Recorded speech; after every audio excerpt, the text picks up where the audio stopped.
Tonight, we'll cover that. AEW set up a dream match for the upcoming Full Gear pay-per-view. This is your AEW NXT post-show. If you're watching live, get your comments on screen for free, $3.99, no super chats. On Facebook, share the link. On YouTube, share the link. If you don't share the link, you stink.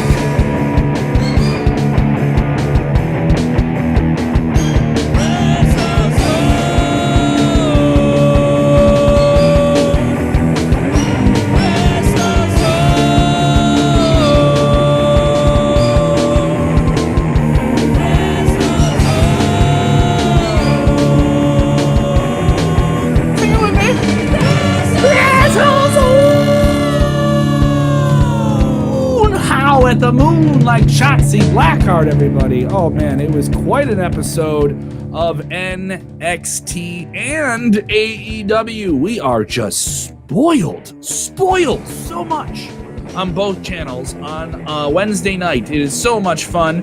Get your comments on screen. First time viewers, we want to hear from you. Where are you watching from? What did you think of both shows? Give us the one being, I don't know, a really bad singing duet. 10 being an incredible singing duet. We will talk about musicals tonight. We'll get into all of it, and I won't do it alone. Joining me right now from Central Pennsylvania, the one, the only, the 7.5 dog, Mr. John. Don't call him Clark Kent Clark. How you doing, Johnny Clark? How are you? Terrific. How about yourself? Oh, man. Yeah, it seems like you had quite the night at NXT tonight. I didn't catch a lick of it. I covered AEW, so I'll be covering that and giving you the rating and the reviews and all the different thoughts here. John will be covering NXT. He had a big title change to talk about that and a big change up with who was even in that title match. So there was a lot to be seen there. We'll cover it all here in just a little bit. We'll definitely get your comments on screen. We have some people joining us like Julie Arwood. So I hope everyone's keeping safe and healthy. I absolutely agree. Hope everyone is safe out there. We hear some bad things about COVID numbers throughout the United States and the world. We hope everyone is staying safe, wearing your mask, keeping your distance. If you're going to events, be safe out there. I hope you guys are having a good time. People saying NXT was okay. Daniel Soto feeling that NXT was the big show here. Normally we start with AEW, but I think tonight we'll flip it up just because we have a big title change to cover here going on. A lot of people very excited about what happened with NXT in the live chat. If you're with us, go ahead and jump in the chat and tell us what you thought of both shows. If you just watched one, you want to know what's going on, we're going to jump right into it. Share the link, get people involved, get the results at Wrestlezone.com, and so much more, including everything going on for Impact Wrestling this weekend, Bound for Glory on Saturday night. We have exclusive content with Josh Alexander, an exclusive interview from him, plus the Media Pass interview with Sami Callihan, Eddie Edwards, and the newly re-signed to Impact Wrestling, Deonna Purrazzo. So a lot to cover there, all of it at Wrestlezone.com. But let's jump right into it. NXT, they get the night because we got a title change for them. So maybe they've just won first tonight. Usually we go AEW first. But let's get into it. John Clark, main event. We have new NXT Tag Team Champions. Yeah, so going into the night, it's definitely a team that you would have expected. We were supposed to see Breezango go up against Undisputed Era. However, Bobby Fish was laid out backstage. I think Roderick Strong was also laid out backstage at one point, and we were like, what's going on? Who's behind these attacks? So here comes Kyle O'Reilly, and he says, listen, I think that Oni and Danny should get the championship match. The fans were promised a match. Let's give it to them. Originally, they were like, oh, no, we can't do that. But William Regal was like, oh, what's happening? So the match happens, and near the end, this masked figure comes from nowhere to the apron and takes out Breezango. Oni gets the very win. Funny. Masked figures also played a role in the tag team main event on AEW, which is very weird. I don't think they planned that, but we'll touch on it. But go ahead, play it out for me. Oni gets the pin. It was actually Birch. Birch got the pin on Breeze, and they're celebrating with the championships. And here comes this masked figure into the ring. They're giving high fives and hugs. And let me just say, from the moment this person walked into the ring, I knew it was him because the facial hair, the shoes, the figure, I knew it was him. But anyway, we get this unmasking, and it was Pat McAfee who aligns himself with Danny and Oni here. to steal the NXT Tag Team Championships. And let me just summarize it by saying what I think The thing about is, it. John, you're laying this out to me in real time. I only got to watch AEW. You know I love both shows. Okay. And I did not know that Pat McAfee was involved. What a swerve, because we thought McAfee was going to be involved at TakeOver and that maybe he was involved in the whole Ridge Holland thing. This really connects it. Yes. And wow, Well, what a puppet master McAfee is here. there's two things I think about this. The first is I think McAfee is the perfect heel to help these two take it to the next level. We know that Oni and Danny aren't necessarily the best with promos, but this pairing with McAfee is definitely reliable for me. Yeah. And Yeah. the second thing I want to mention is I do think this is probably a pivot after the Ridge Holland injury. I do think that this is going to make the tag division way more interesting. This is going to lead to what I believe is going to be a 3-on-3 match between McAfee and those two, and then the Undisputed Era, three of those guys.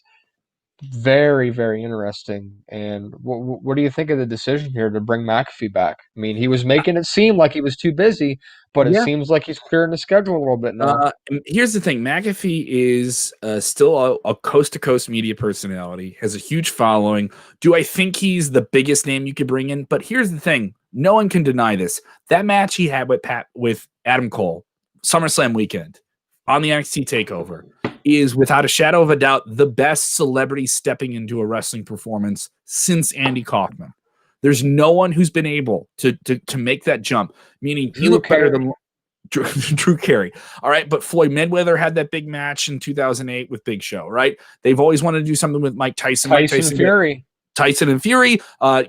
Tyson Fury had that big match with Braun. He did some big things. But in terms of athletes having the opportunity to step into pro wrestling and become sports entertainers, for lack of a better term, or pro wrestlers, and combine their athletic ability with being entertaining, there is no more full package guy than McAfee. And he didn't just have a 5-minute match with a handful of different things in there. He went in and had easily the best first-time debut anyone's ever had as an outsider in wrestling. And I mean, I'm going well beyond WWE. And he comes in with already having the ability to cut a great promo because he's a podcaster, he's a talker, you know that.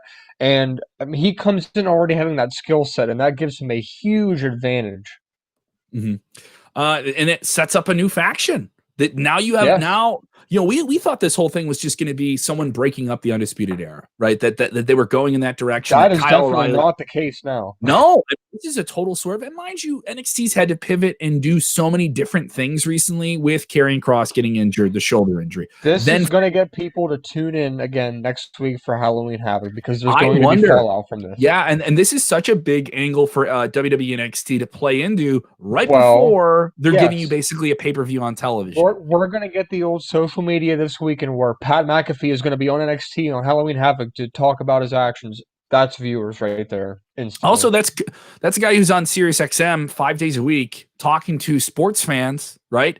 Who know of NXT or they know of Smackdown. Maybe they watch some wrestling. He gets mixed reactions. Some of his fans think it's kind of stupid that he's doing this, but the other half love it.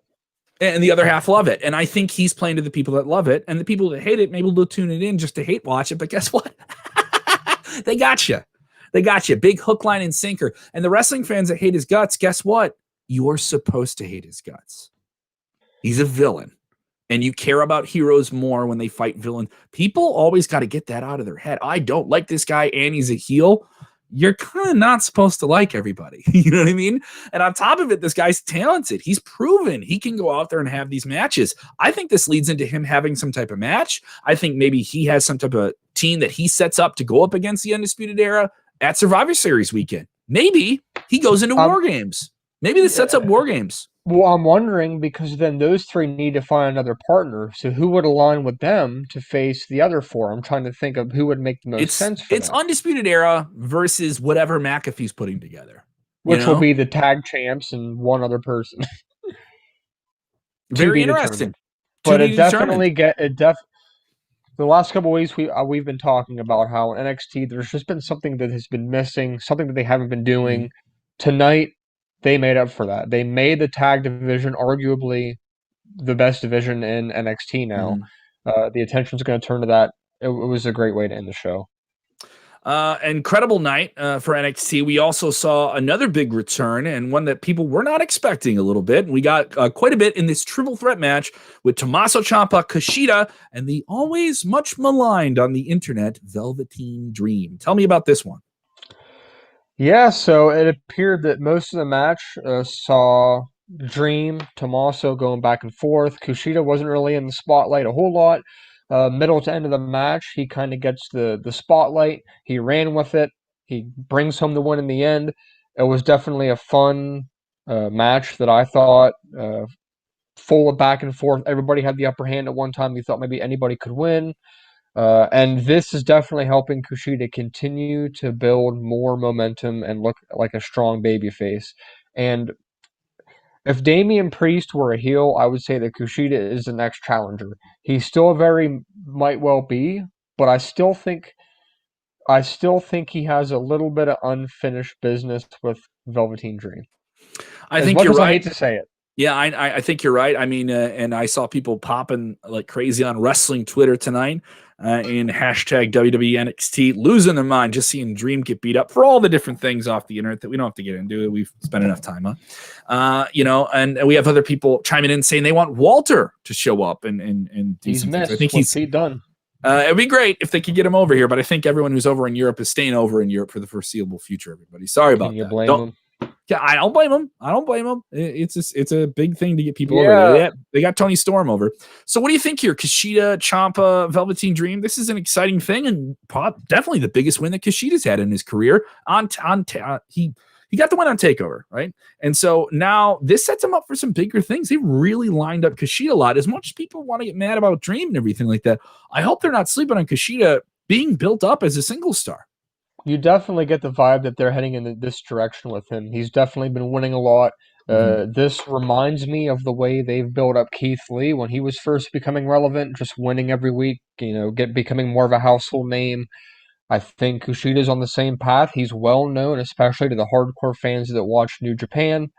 And I really do think that he is going to become something big sooner rather than later. New viewers with us for the first time, go ahead and sound off. Tell us where you're watching from. Love all the diehards that are with us as well. Get your comments on screen. And speaking of some people that people want to see pop up before Halloween Havoc, the special NXT Halloween Havoc episode next week. James Espanto Fernando. I went extra for you on a Wednesday. Tagoai. He says Pete Dunne would be awesome to see at Halloween Havoc. He's embroiled in some things over in NXT UK. Don't know if that's going to happen right, but that would certainly be a pickup here. And people saying the opening match was awesome. I believe that was the triple threat, correct? They opened with that? Yep.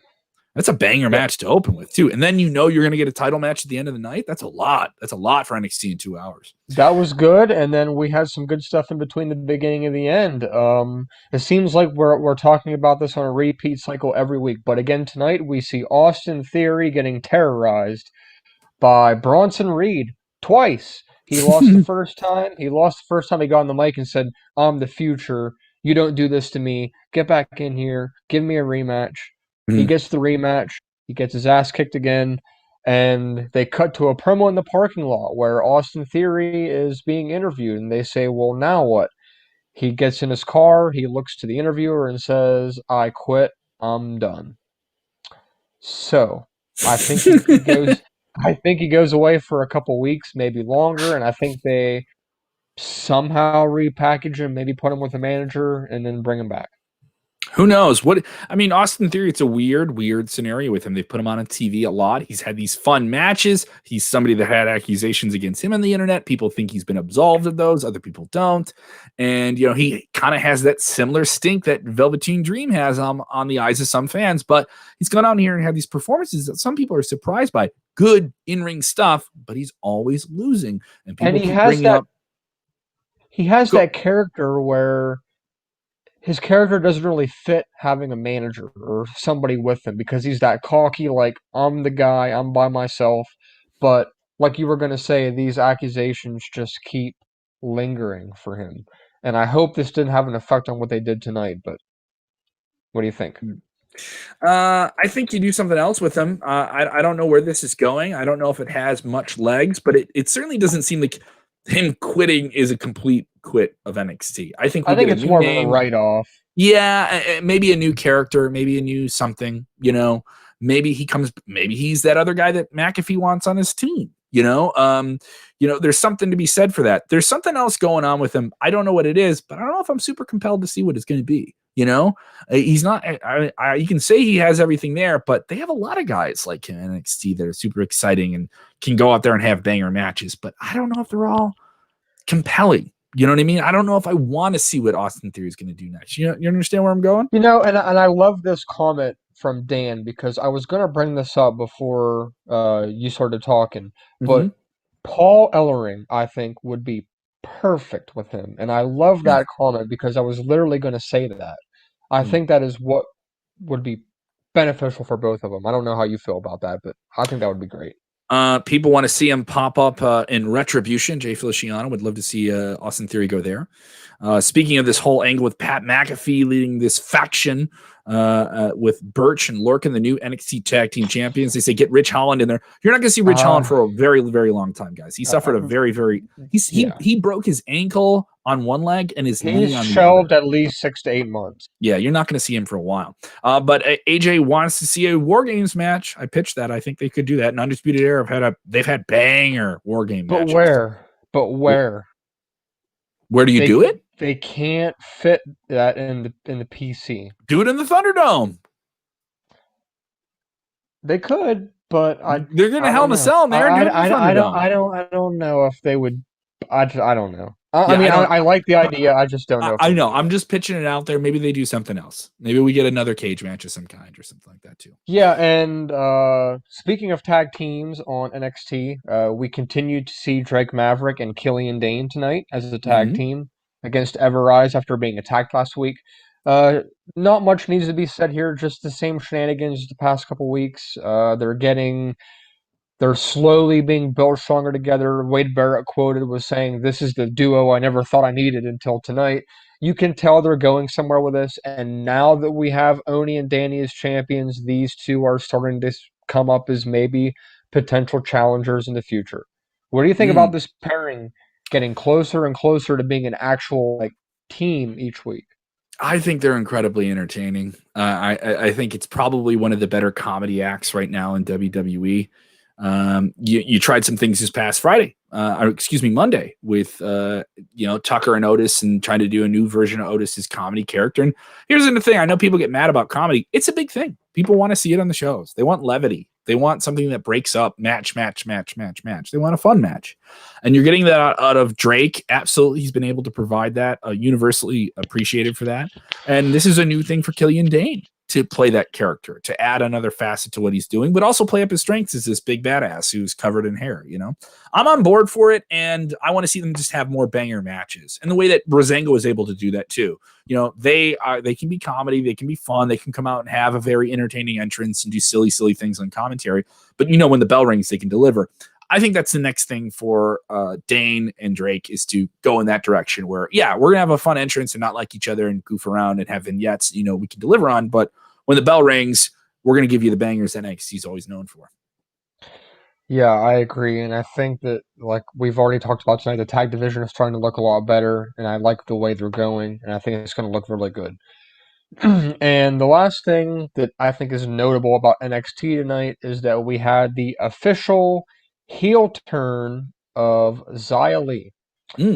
She lost again to Catanzaro, and remember we talked last week about how she said, I need this match, just give me the chance, I'm in trouble with somebody, whoever. But she loses, and she goes absolutely ballistic after the match, attacks Catanzaro, and then here comes Raquel Gonzalez to clean house and wipe everybody out and call out Rhea Ripley. I think a Raquel Gonzalez Rhea Ripley match has been teased. They've had multi-man matches where everyone gets knocked off the apron. It's just the two giant, tall women of NXT. And Raquel, I think, has a real high end of what she can do.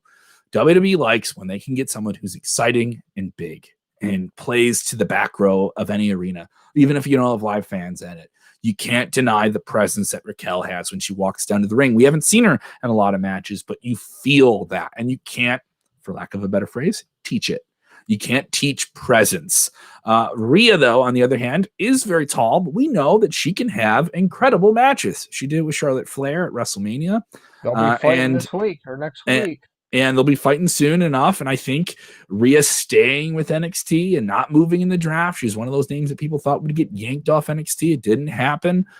She's in this for the long haul. And I think her and Raquel having a war over several matches of just two very different looking women that have the same physical chemistry that you don't get from her, maybe Rhea with other people. You can do some other things. And this is the direction you should go in. Rhea had a rebuild feud with Stone and his brand and Aaliyah and Mercedes Martinez. They had that incredible cage match.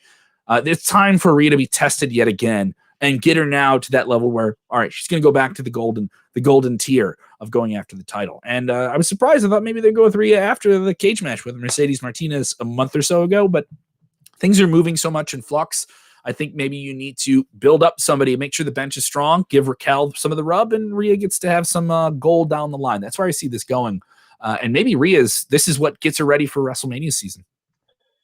Yeah, I think it's going to be interesting to see. We did have one other match made official for Halloween Havoc, and that will be a Haunted House of Terror match between Cameron Grimes and Dexter Lumis. I think this will just be goofy, stuff. It'll be cinematic. It'll be short. It'll be interesting. Maybe this is the segment where they do all the inside jokes and shout back to WCW like we're expecting for hardcore fans. And NXT is the hardcore brand for WWE. So go ahead. No, that's why I see it going. Yeah, so that puts us at 4 advertised matches for next week. Typically, NXT usually does have about 5 to 6 matches on their show. So it'd be interesting to see what they add in here and how they fill in with promos. I hope we get something with an update on Finn Balor. It would just be too unusual for me to have this event with no NXT champion at all. I hope he can talk. I mean, he has his job basically wired shut. I don't know if he's completely wired shut, but he's not eating solid foods. Killer Cross should be close to coming back too. He's close. Yeah, and this would be a great way to bring. I mean, if Cross is healthy and he can at least do something, come out and call out Balor right there on Halloween Havoc. Come on, the guy who's like spitting fireballs in people's faces out of books and casting spells. He's the guy to come back in this show for sure. NXT Halloween Havoc next week. Overall, what do you think of this week's NXT, and how does it set up this very, very special show for next week? So from 0 to 10, tonight's NXT, I gave it an 8 out of 10. That's a damn good rating. I thought it was a very good show with a very good beginning and a very good ending. And I think they did a very good job of both teasing viewers with both predictable and unpredictable aspects of Halloween Havoc next week. And I'm not sure if I'd call this a bold prediction or not, but I do think that next week NXT does come out on top in the wars. Oh, come on now, John. That's you're saying they're going to come out on top of the ratings? They're going to have a better rating? Absolutely. John. Absolutely. John, now, come on now, John. Are you telling me I'm going to be on here 8 days from now on October 29th talking about how the ratings, or rather, that's the same day as an AEW a live show. I mean, who knows? We'll see if I'm here. But you think we're going to be live here on the 29th talking about your preferred brand? You're checking your bias, right? I appreciate that, John. You check. You're telling me. Hey, listen. I'm 2 for 2 on hot takes on this show. I called Damian Priest winning the title, and I called Finn Balor winning the title. This will be 3 for 3, and I will be here next Thursday to gloat about it. All right. So when you call your shot, you always land them. Is that what you're saying here? You're calling the shot here. I'm just saying I'm 2 for 2. All right. If you want to give him hell about it, find him on Twitter at John R. Clark 12. Give him hell about it here. And let's get into AEW. AEW goes musical. That's what happened tonight. We had a musical segment a la your 1960s, 70s big budget blockbuster musicals.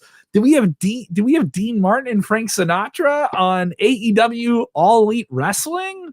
No, we had Le Debonair Dinner with Chris Jericho and MJF there was exciting matches that built to AEW Full Gear, and they did matches that developed to the next possible tournament winner getting a shot at the AEW champion. They set up a big dream match for the tag team titles, a match that fans have wanted ever since FTR left WWE and now joined All Elite.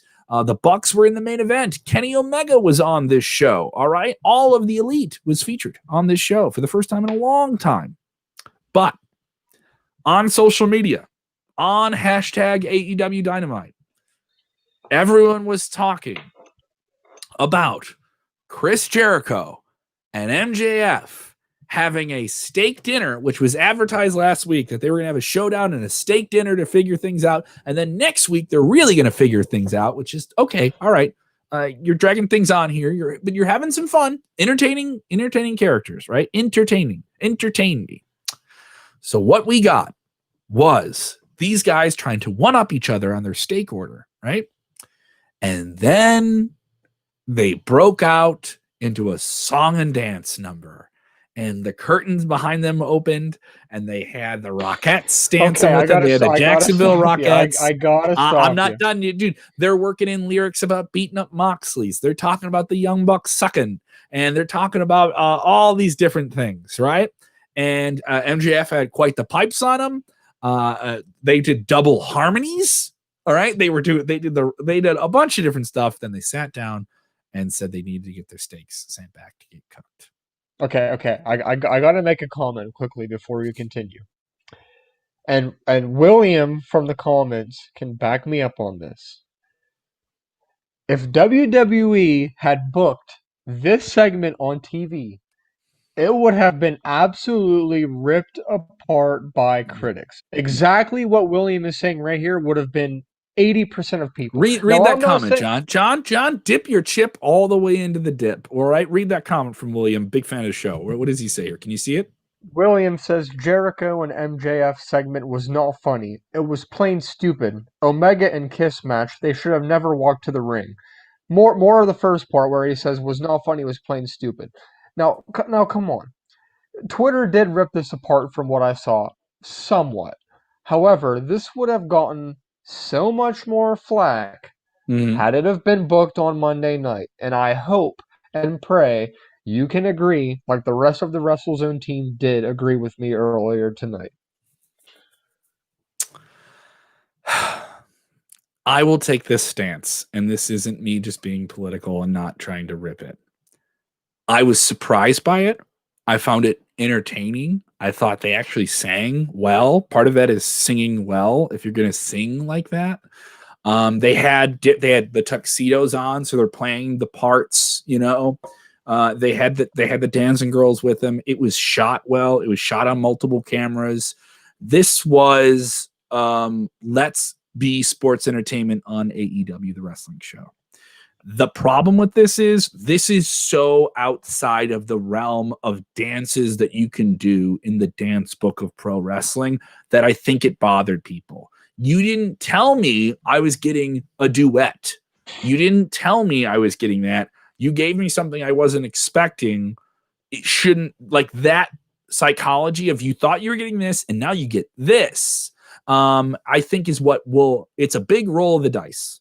And I think they roll the dice, and I don't know if they're going to come up winning. But if you're a fan of musicals and you were just watching wrestling, if you're a family of four and you're watching, and it's not just all banger wrestling, and that's a big thing that AEW is starting to do now in year two, is they're trying to expand their audience. If I'm a non-traditional wrestling fan, not a dude like you and me, if I'm a lady, all right, I'm not speaking for all ladies. If I'm just a mom of a kid who's watching the show, I think I would have found this really entertaining and funny. Oh, right? Yeah, and look, I don't want to sit here and say that it wasn't entertaining, because certainly it was something that people are going to watch. What I'm arguing is that it was stupid. Not that it wasn't entertaining, but it was stupid and just didn't make any sense to the point where people on the other end of the spectrum would have been like, why are they doing this? This is stupid. No wonder ratings are bad. You get the comments people would have made. That's what I'm trying to get at. It certainly lit up the internet. I mean, I saw a lot of people having some very, very different takes on this. It was the busiest thing that we sent out on Twitter, and I saw some people that love it and some people that hated it, like hated this. Straight from the Wrestlezone desk of one of our writers, Tyler, and I Mhm. quote, "This was some Family Guy stuff." Unquote. Yes, it was very reminiscent of Brian and Stewie singing on Family Guy. Yes. And Seth MacFarlane loves himself some musicals. This is definitely in that realm of thought. Just looking at Twitter and what fans were saying when they saw this, just responses were all over the place. People loving it or hating it. Someone saying that was awesome. Other people, saying what? Wait. Other people using the Krusty the Clown. What the hell was that? Other people calling it ratings gold. You got to put this comment on screen from William. Put this comment on screen from William. I'm trying to find it. What does he say here? Elias was better than that. And I got to say, Elias's musical segment was definitely better than that. He could sing. The segment made sense because he does it all the time. Yeah. And I'm done. I'm done now. Go ahead and continue. Other people saying, were you not entertained? Here's the thing. I was entertained, but I do think it was just such a curveball that I think it'll take me another few times to watch it to kind of understand what it was. Because here's the big part of it. They set up the segment right away. They say, we're going to have another thing next week. And we're really going to find out what happens next week. So why did I tune in this week? And then you give me a song and dance number. I don't know. It felt like a play for people that are outside of the general audience. It really felt like a play for the people that are outside of the general audience. No matter what, they did a good job with it. But is it something AEW fans want to see? Herman Dakar is saying the downfall of AEW begins.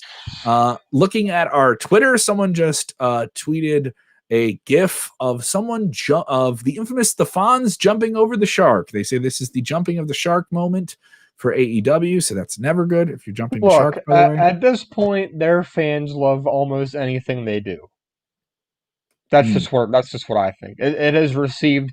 If you look at Chris Jericho's Twitter feed, he has been retweeting positive feedback nonstop since the show ended, and people are saying it's nice to see a brand that can finally do something funny with it making sense. DDP was praising the segment. You can't win. I mean, if you're a wrestler, I think you would really enjoy it because here are two guys that Chris Jericho's been he's been in a band for like 20 plus years, right? Jericho does what Jericho wants. Exactly. And MJF does what, and MJF can sing. He was singing on national TV when he was a little kid, So they get to do this other thing that they do and work it into their angle. But here's my head scratching moment. What are they doing at the pay-per-view? Like, I don't know. Are they going to have a match? Are they going to fight each other? Are they going to be a tag team? Are they going to fight someone else in Inner Circle? Are they going to perform again? Is that something people want to see? I don't know. And I'm asking the question in a way where I'm like, do I want to know? And that is hard to think about with Chris Jericho.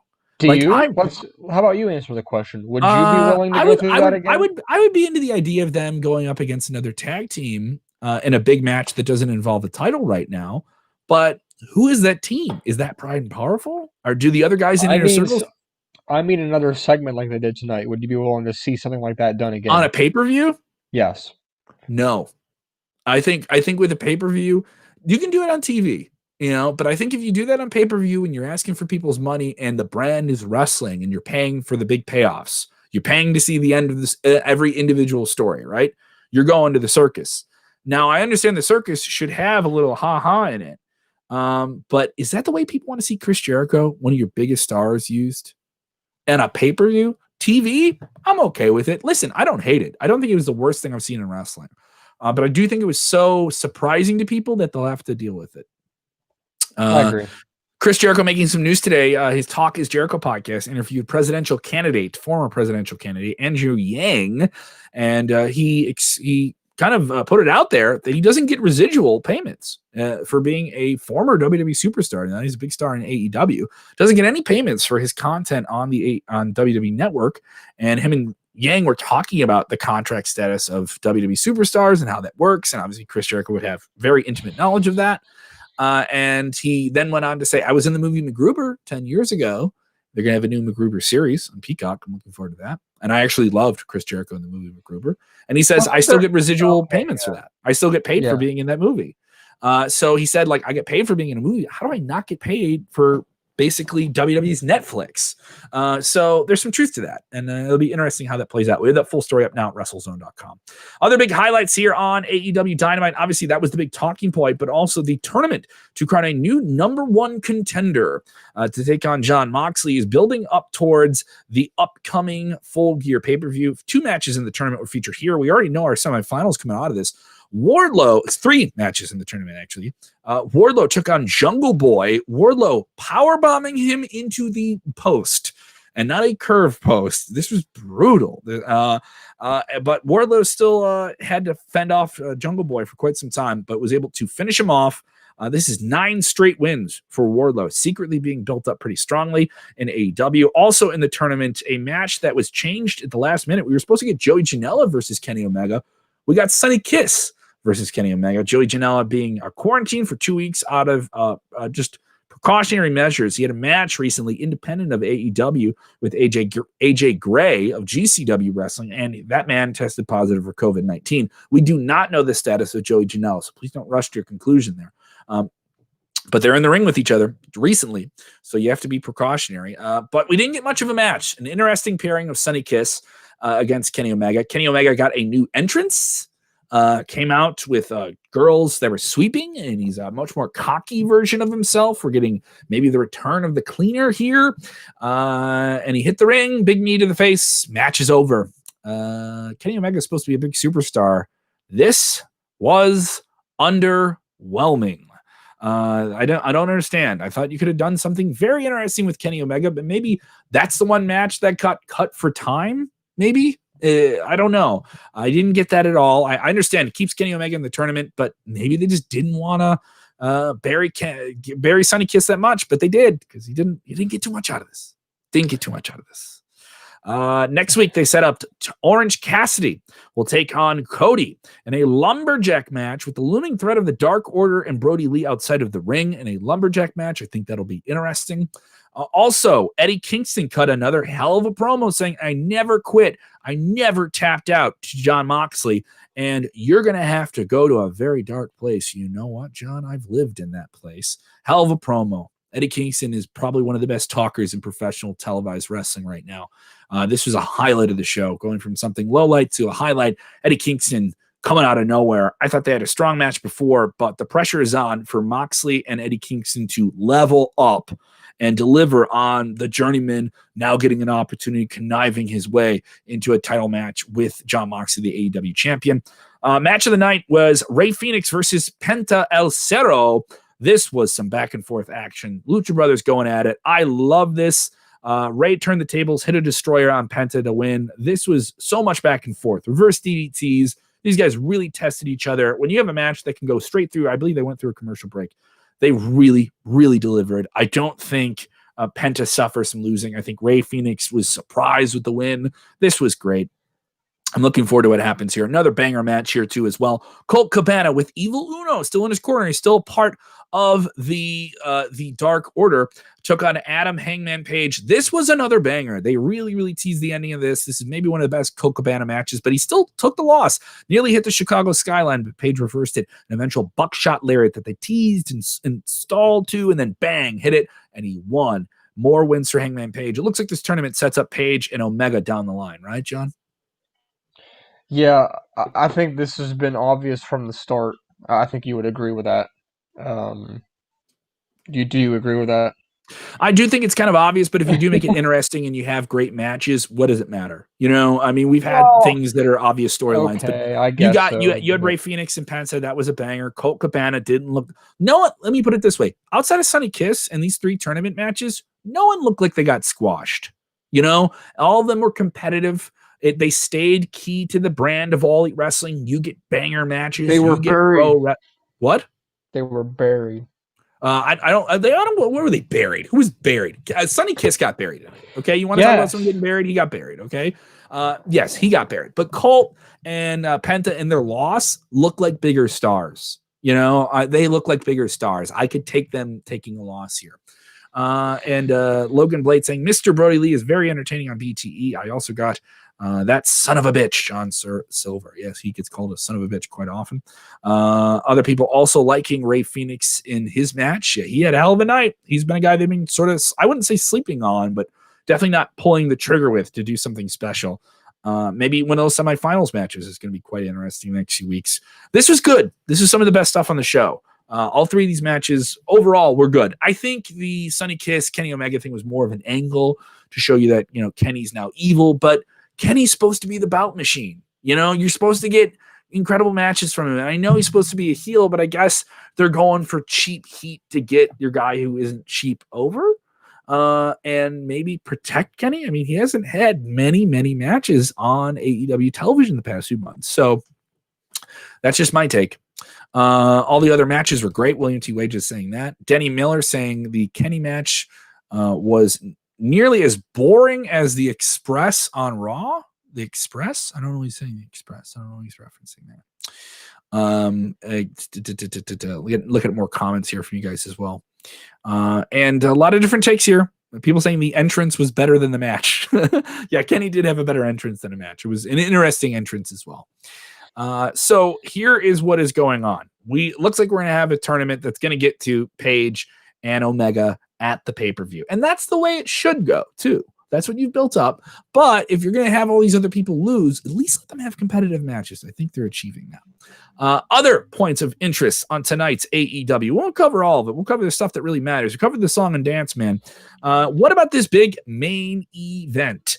This main event is something that was interesting. A four-way match that was put together by lottery draw featuring the Young Bucks Private Party, Butcher and the Blade. And I believe, all four teams there. The winning team would get to take on FTR at the full year pay-per-view for the AEW Tag Team Championships. You looking at the MLB game there in the background there, John? Yes, I was. What's going on? What's the score there? Do you got it? Yeah, it is 6-3. Tampa Bay is winning in the top of the seventh. Who you rooting for there? Dodgers. I agree. At least the Astros didn't get in by banging a trash can. Well, that's another thing is I think both these shows, you talk about ratings. We still have some World Series next week. That might be a bad night for ratings for both brands. That would be That would be Game 7 too. If they went the distance, yeah. And a Game 7 World Series that would slaughter NXT and AEW too. They would get their head handed to them in terms of ratings. But this main event would crown a team to take on FTR. And it just felt like a foregone conclusion. It was going to be the Young Bucks, and it was the Young Bucks. We were supposed to get that big flipping Meltzer driver off the top rope after the Young Bucks cleared all the corners and isolated one member of Private Party. No, you don't get that. You get a roll-up. Roll up, and a roll-up. No. Young Bucks have created such a brand of banger tag team matches. This was an odd finish.